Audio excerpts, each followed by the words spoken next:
bigayan na, bigayan na, bigayan na, bigayan na, bigayan na, bigayan na, bigayan na.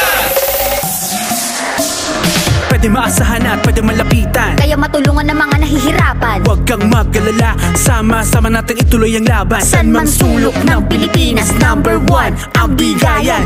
Huwag nang mag-alangan, huwag nang mag-atubili. Ito na ang solusyon sa lahat ng iyong problema. Kasama mo si Toyo tumaminding-ding, handang makinig sa lahat ng saloobin. Kaya ano bang hinihintay mo? Sumulat na! Tara, bigayan na.